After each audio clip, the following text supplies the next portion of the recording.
आदाब नमस्कार, आप देख रहे हैं बड़ी खबर। मैं हूं मोनिस अनवर। मिडिल ईस्ट में बढ़ते तनाव और ईरान जंग के बीच भारत के लिए एक बड़ी राहत की खबर आई है। अमेरिका ने भारत को रूस से सस्ता कच्चा तेल खरीदने के लिए 30 दिन की विशेष छूट दे दी है। ये रियायत 3 अप्रैल तक लागू रहेगी। इस फैसले से फिलहाल देश में पेट्रोल और डीजल के दाम बढ़ने का खतरा टल गया है। लेकिन सवाल ये है, क्या ये सिर्फ अस्थायी राहत है और क्या वैश्विक राजनीति के बीच भारत अपनी ऊर्जा सुरक्षा को संतुलित कर पाएगा? कांग्रेस इसको लेकर बड़ा आरोप लगा रही है। कांग्रेस का साफ तौर पर कहना है कि अमेरिका कौन होता है हमें ये विशेष छूट देने वाला, और ऐसा क्या है कि मोदी सरकार इस विशेष छूट को भी एक मास्टर स्ट्रोक के तौर पर बता रही है। कांग्रेस से लेकर विपक्ष के सारे लोग इस वक्त जो हैं इस फैसले को लेकर बड़ी चर्चा कर रहे हैं। कोई ट्वीट कर रहा है, कोई बयान दे रहा है, ये सारी चर्चाएं चल रही हैं। हम भी करेंगे चर्चा आज मुंसिफ टीवी में। हमारे साथ मौजूद हैं विदेशी मामलों के जानकार अब्दुल वाहिद हाशमी साहब, बहुत बहुत इस्तकबाल आपका, और वरिष्ठ पत्रकार दिनेश शर्मा साहब, आपका भी बहुत बहुत इस्तकबाल है दोनों का मुंसिफ टीवी पर। दोनों का शुक्रिया कीमती वक्त देने के लिए। वाहिद हाशमी साहब, सबसे पहले आपके पास आऊँगा। सवाल सीधे तौर पर अगर हम समझने की कोशिश करें कि यकीनन ईरान जंग और ये सारे जो मामले चल रहे हैं, इसमें बहुत सारे जो अलग अलग मामलों के जानकार हैं वो अपने अपने मत दे रहे हैं। किसी का कुछ कहना है, किसी का कुछ कहना है। लेकिन अमेरिका ने जो भारत को 30 दिन की छूट दी है, क्या इसे रणनीतिक साझेदारी माना जाए या सिर्फ अस्थायी कूटनीतिक कदम कि भाई अभी जो है अगर एक रास्ता बंद हुआ है तो हम दूसरा रास्ता खोलने की इजाज़त दे रहे हैं, लेकिन कुछ वक्त के लिए, वरना तेल तो आपको हमसे ही खरीदना पड़ेगा? इसका मतलब यह है कि डोनाल्ड ट्रंप ने ये बात मान ली है कि 1 महीने से ज़्यादा जंग चलेगी। सबसे पहली बात तो यह है। बिल्कुल, इसको ऐसे भी देखा जा सकता है कि दूसरा यह है कि डोनाल्ड ट्रंप के ऑफिस में दुआइया जलसे मुनक़िद हो रहे हैं। इसका मतलब यह है कि डोनाल्ड ट्रंप को अब जो है आया ऊंट पहाड़ के नीचे असलियत मालूम हो गई है कि भाई क्या है। देखिए, होता यह है, हमारे यहाँ एक दोहा है हिंदी में कि जहां काम आवे सुई कहा करे तलवारी। जहां सुई की जरूरत है वहां तलवार चलाने की जरूरत क्या है? सही है। बहुत सारे लोग बोलते हैं कि भाई ईरान के पास एयरक्राफ्ट जो है उस तरह के इक्विपमेंट्स नहीं हैं, उसके पास उस तरह के फाइटर जेट्स नहीं हैं, सब कुछ नहीं है।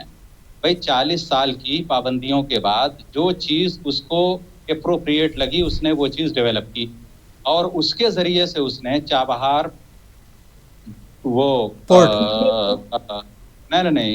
आबनाए हुर्मुज जो है, स्टेट ऑफ हुर्मुज जी, उसको इस तरह से उसने पैरालाइज करके रख दिया है कि अब रूस और चीन को भी अब ईरान इजाजत दे रहा है कि जी अब आप यहाँ से लेकर के जाइए, जी रूस अब आप जो है यहाँ से लेकर के जाइए।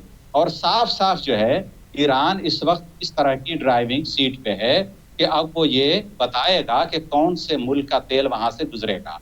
यानी जो तेल पैदा करने वाले मुल्क हैं अब वो काफी हद तक ईरान पर मुनहसिर हैं। सूरत हाल ये आ गई है। तो क्या डोनाल्ड ट्रंप एडमिनिस्ट्रेशन ने मिस कैलकुलेशन किया या उन्होंने कोई कैलकुलेशन किया ही नहीं था? तो ये जो है सूरत हाल ये है, जाहिर सी बात ये है। और दूसरा इसका जो है पहलू ये है कि जो भारत को रियायत ईरान ने दी है, ये एक मर्तबा फिर ईरान ने साबित किया है कि वो भारत का सच्चा दोस्त है।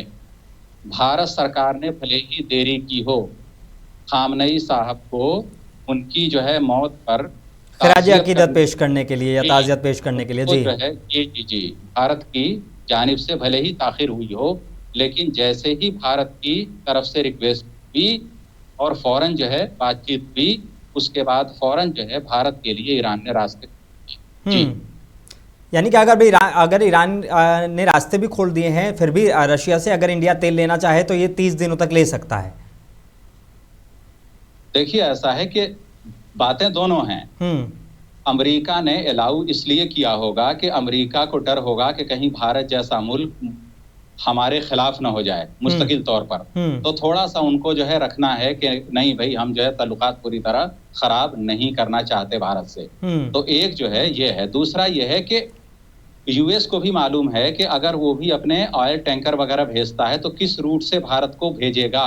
क्या वो अफ्रीका होते हुए आएगा? अगर वो इसी रूट से आएगा तो ईरान के मिसाइल तैनात हैं। इवन इंडियन ओशन तक में ईरानियन जो है जो वॉरशिप है जी जी जी तैनात हैं वो, और उनके पूरे निशाने पर हर अमेरिका बाउंड जो है जो भी ऑयल टैंकर है सब लोग हैं। और अगर अमेरिकन फ्लैग के साथ कोई भी ऑयल टैंकर गुजरेगा, ईरान ने बोला है कि हम उसको टारगेट करेंगे, और सिर्फ टारगेट करेंगे नहीं, अब तक 3 या 4 ऑयल टैंकर को ईरान उड़ा चुका है।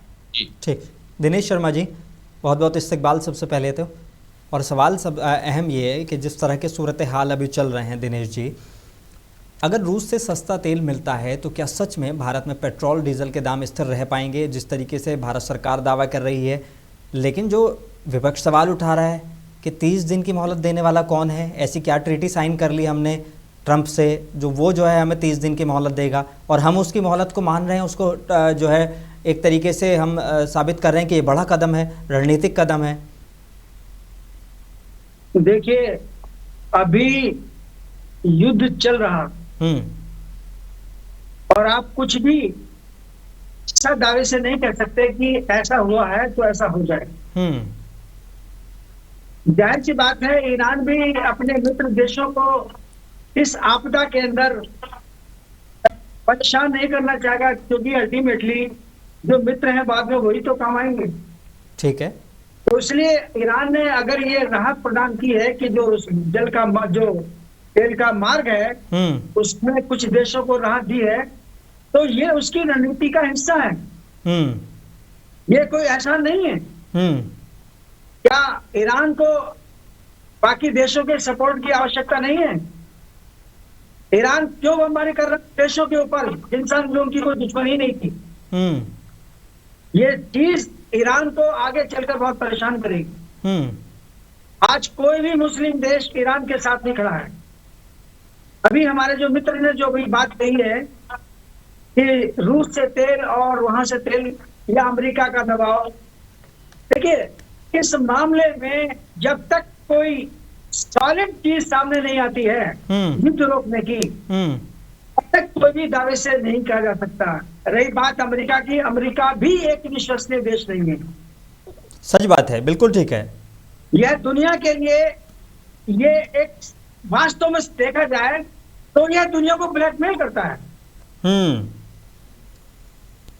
आप ईरान का जहां तक उनका तेल का विवाद है या ईरान और इजराइल का जो विवाद है, उसमें अमेरिका को एक मौका मिल गया ईरान को अंडर प्रेशर लेने का, और उसका अंडर प्रेशर ले लिया।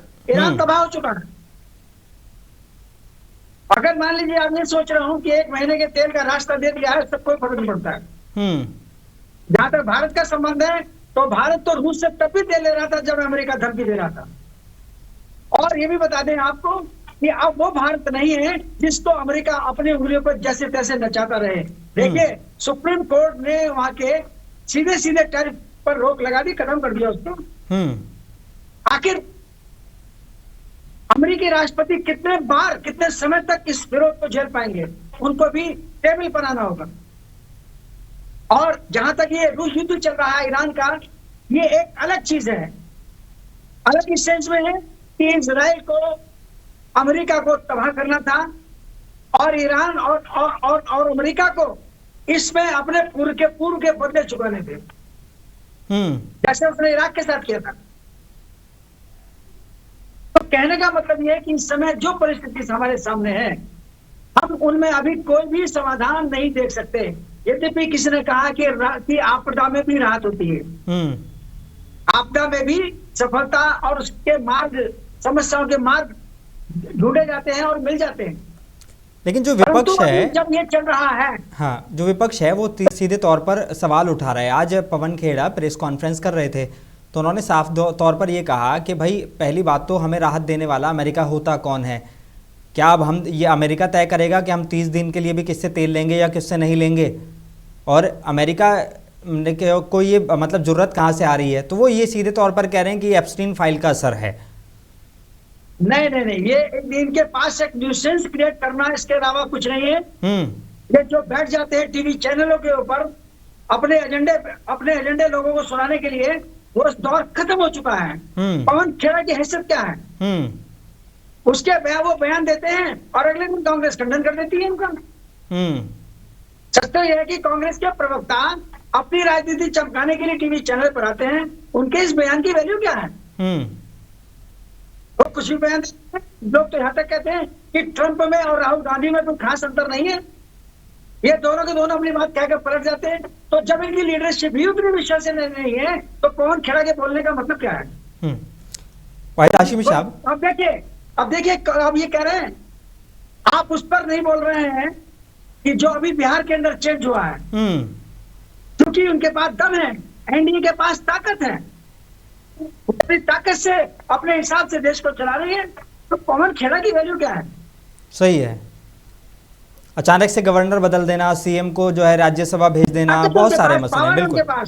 बिल्कुल ठीक है। और अगर ये बहुमत में होते, एनडीए के लोग बहुमत में होते, बीजेपी खुद बहुमत में होती, तो शायद आपको और भी कठिन और कड़े फैसले की आपको क्या नाम जरूर आपको देखने पड़ते।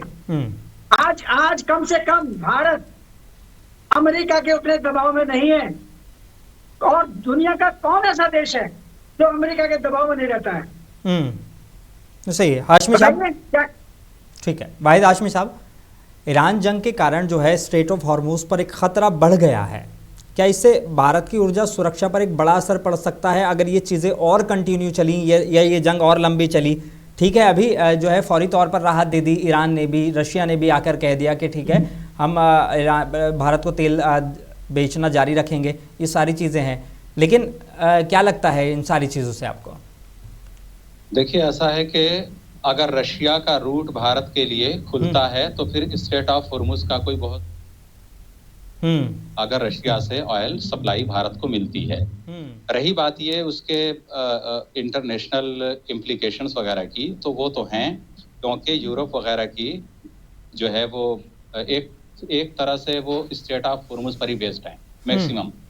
अब या तो दूसरा तरीका यह है कि जो मिस्र ने बताया है कि भाई सऊदी है या फिर दीगर ममालिक हैं, तो वो स्वेज कैनाल से उनको जो है एक राहदारी देगा और फिर वहां से वो लोग जो है फिर वो देखेंगे, तो फिर क्या वो अफ्रीका होते हुए जाएगा माल, तेल वगैरह जो कुछ है, तो ये बहुत ही लंबा रूट है। तो क्या उसको या फिर क्या वाया टर्की जाएगा? अगर वाया टर्की जाएगा तो फिर उसके जो है रूट्स वगैरह क्या होंगे? तो कुल मिलाकर ये है कि अभी कोई एक बेहतर मुतबादिल स्ट्रेट ऑफ हॉर्मुज का अभी दुनिया के सामने नहीं है। तो इसलिए ये है कि अगर ये जो है ये इस वक्त जो भी वार वगैरह है, अगर ये बहुत ज़्यादा दिनों तक चलती है, बेसिकली देखिए ईरान का टारगेट क्या है। ईरान भी जानता है कि हम मिलिट्रली यूएस वगैरह को या फिर इसराइल के ज्वाइंट जो है फोर्स को हम शिकस्त नहीं दे पाएंगे, और शिकस्त देना तो बहुत दूर की बात है। उनके सामने ज्यादा देर ठहरना भी किसी भी देश के लिए मुश्किल है, चाहे वो रशिया ही ना हो। तो उसके लिए यह है कि इस वक्त ईरान की स्ट्रेटजी क्या है। ईरान की स्ट्रेटजी यह है कि मिनिमम इक्विपमेंट्स का इस्तेमाल करते हुए मैक्सिमम जो है नुकसान अमेरिका को कैसे पहुंचाया जाए। तो इसके लिए क्या है कि पूरी दुनिया की रीढ़ की हड्डी होती है मईशत। उसने अमेरिकी मईशत को टारगेट करना शुरू किया है। मिलिट्रली तो वो सिर्फ दिखा रहा है, 2-4 ड्रोन मार दिए इसराइल पे, 10-20 उधर, 2-4 यहाँ पे। उसका एग्जैक्ट जो ईरान का टारगेट है वो ये है कि हम अमेरिका की जो माशी सूरत हाल है उस पर और मजीद प्रेशर किस तरह से बिल्टअप करें या फिर क्रिएट करें। इसके लिए आप देखिए कि उसने सबसे ज्यादा जो टारगेट किया है वो यूएई के अंदर बिजनेस इंस्टॉलेशंस हैं, चाहे वो स्टॉक एक्सचेंज की बिल्डिंग हो, माइक्रोसॉफ्ट का ऑफिस हो, या फिर दूसरे हों जरा उनके। अच्छा, उसने जो है बहुत ही टेक्टिकल जो है ईरान की वो है ये। तो इसका मतलब सीधे सीधे ये है कि बहुत सारी चीजें वहां पाइपलाइन में थी, और ये स्पॉन्टेनस जो यूएस वगैरह का ईरान पर अटैक हुआ है, ईरान भी कहीं ना कहीं पहले से तैयारी करके बैठा था कि अगर इस तरह का जो है सिचुएशन बनती है तो ये वाला काम किया जाएगा। जी, तो ये करना होगा जी। ठीक, दिनेश जी, भारत पहले से ही जो है वो अपनी ज़रूरत का करीब, अगर मैं गलत नहीं हूँ तो 88% तेल आयात करता है, यानी कि हिंदुस्तान में अगर सारा सब मिला के भी 12% के करीब ही जो है तेल आयात होता है। तो अगर इस तरह के हालात हैं तो ये स्थिति जो है वो भारत की आर्थिक सुरक्षा के लिए कितनी बड़ी चुनौती है? देखिए, भारत तो तब भी नहीं डिगा जब लॉकडाउन हुआ, चारों तरफ से रास्ते बंद थे, पूरी दुनिया ने बिल्कुल सब जगह रोक लगा रखी थी और भारत इस संकट से बहुत अच्छी तरह से बाहर निकला। भारत के अंदर आप जैसे दानेश्वर, जैसे हमारे हाशिम साहब हैं, ये इस तरह के लोग मौजूद हैं जो अपने विचार व्यक्त करते हैं, जो भारत सरकार तक भी पहुंचते हैं और भारत सरकार उनके हिसाब से अपनी रणनीतियां बनाती है। भारत के पास संकट मोचन का एक बहुत बड़ा एक हब है। क्या मुझे बताइएगा कि कितने बड़े बड़े आक्रमण भारत के ऊपर हुए, क्या भारत डिग पाया? और क्या ट्रंप भारत को डिगा पाए? शायद सोचते होंगे कि टैरिफ लगा के हमने बहुत बड़ा काम कर दिया। सच्चाई तो ये है कि भारत को अगर अमेरिका को सफल होना है तो उसको भारत के बारे में उसकी सकारात्मक सोच के साथ चलना होगा। आज भारत ने जो किया है, जो खोमेनी साहब के उनके उस पर उस हमले के बाद जो उनका डेथ हुई, उस पर शोक व्यक्त किया है, वो भारत की रणनीति का एक हिस्सा है। हम तेल की राजनीति अगर कर रहे हैं या तेल के बारे में ही सोच रहे हैं कि 80% तेल हमको कैसे मिलेगा, कहां से मिलेगा, क्या मिलेगा, ये कोई मुश्किल काम नहीं है। भारत के पास बहुत सारे रूट्स हैं। अमेरिका, ईरान की अगर बात करें आप, ईरान हमारे दोस्तों में से रहा है, लेकिन उतने अच्छे दोस्तों में से ईरान नहीं रहा।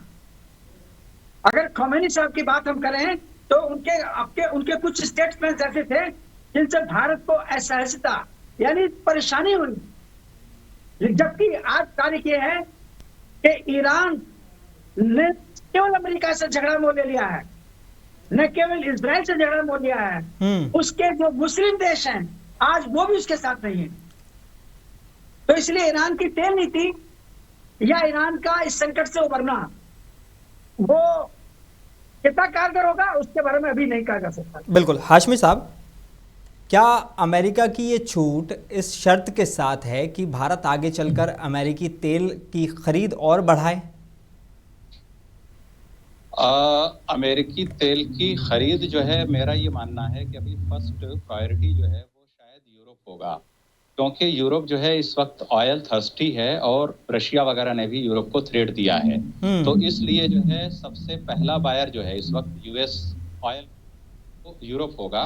भारत उतना बड़ा बायर नहीं। अभी भारत जो है अमेरिका के करीब जाने के लिए या यूएस जो है भारत को अपने करीब लाने के लिए इस तरह के कुछ कंसेशन देना चाहते, लेकिन भारत जो है के ऑयल का मोहताज न था, न है और न रहेगा।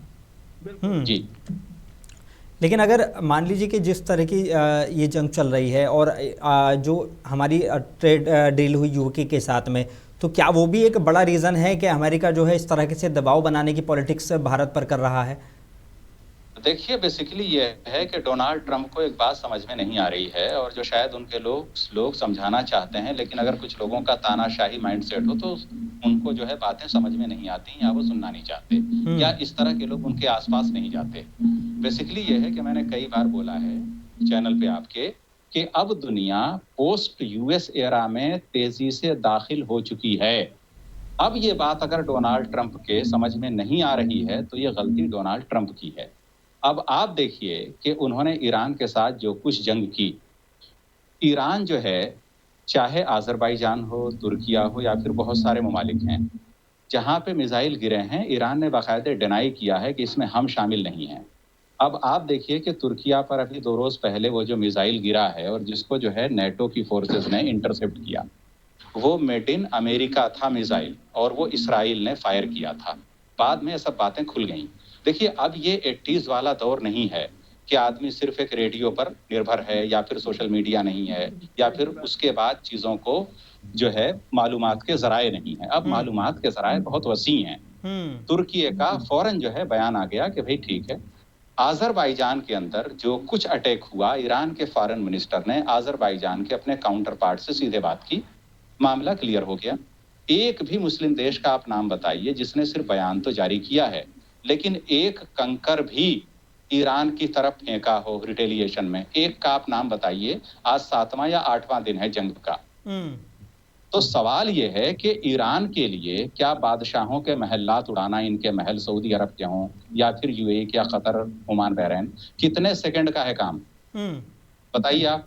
एक भी महल को कोई खराश भी आई हो, उसने सिर्फ बहुत ही पिन पॉइंट, जैसा मैंने बताया कि ईरान को मालूम है कि वो अमेरिका को कहां से कमजोर कर सकता है, उसने वहीं पर टारगेट किया है। बहुत ही वेल कैलकुलेटेड मूव किया उसने सिर्फ यूएस और उसके, और यही रीजन है कि फ्रांस और ब्रिटेन अपने फाइटर जेट्स लेकर के आए हैं, लेकिन उन्होंने भी वजाहत की है, उन्होंने ईरानियन गवर्नमेंट को बोला है कि ये हम आप पर अटैक के लिए नहीं आए हैं, बल्कि ये सिर्फ एक डिफेंस का मूव है, हम अपनी चीजों को बचा रहे हैं। तो इसका मतलब क्या है कि उनको भी खतरा है कि अगर वो भी आएंगे तो जो मिसाइल वगैरह अगर इतने दूर तक जा रहे हैं साइप्रस वगैरह के आसपास, तो ईरान कैपेबल है कि वो मिडिल ईस्ट के अंदर फ्रेंच और ब्रिटिश एम्बेसीज या इनके आर्सेनल्स को भी या इनके इंस्टॉलेशंस को भी टारगेट करे।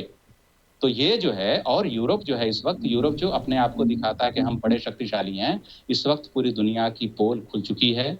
अब ये 20वीं सदी के वारहेड काम नहीं आएंगे। बयान मैंने सुने बाकायदगी के साथ वो सामने आए और उन्होंने कहा कि हम वॉर नहीं चाहते और हम अमेरिका के लिए क्यों लड़ें, या अपनी हम अमेरिका के लिए क्यों अपने आप को जंग में धकेलें, हम पहले भी ऐसा कर चुके हैं, अब नहीं करेंगे। इस तरह के बयान मैंने फ्रांस की तरफ से सुने हैं और दूसरे देशों की तरफ से सुने हैं। प्रधानमंत्री अभी 2 रोज पहले दिल्ली में थे, प्रधानमंत्री मोदी जी के साथ उनकी बातचीत हुई, उसके बाद जो कनाडा के प्रधानमंत्री का बयान आया, क्या आया? उन्होंने साफ साफ बोला कि हम अमेरिका की जंग नहीं लड़ेंगे। सीधी सी बात है।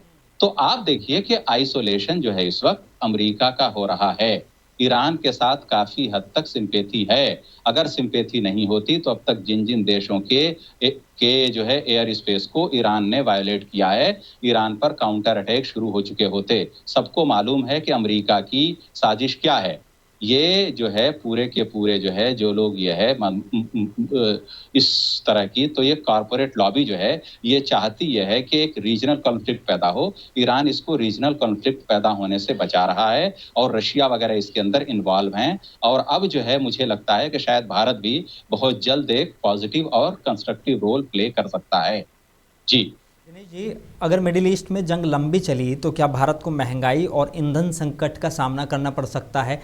एक सवाल। दूसरा ये कि जिस तरह की चीज़ें हमने देखी अभी, अमेरिकी कांग्रेस जो संसद है वहाँ से इस तरह की चीज़ें सामने आई वहाँ पर कि जो अमेरिकी आर्मी और दूसरी नेवी के जो अधिकारी हैं वो कह रहे हैं कि हम क्यों लड़ें इजराइल के लिए अब अपनी जंग, हम क्यों अमेरिका जो है वो इजराइल के लिए अपनी जान दांव पे लगाए या अपने आर्मी वालों की जान दांव पे लगाए। इस तरह के वीडियो बहुत तेज़ी से वायरल हो रहे हैं, मैंने खुद वो वीडियोस देखे हैं। तो क्या आम शहरी जो है वो अमेरिका का वो नहीं चाहता जंग, लेकिन डोनाल्ड ट्रंप लगातार जो है उनको जो है जंग में धकेल रहे हैं?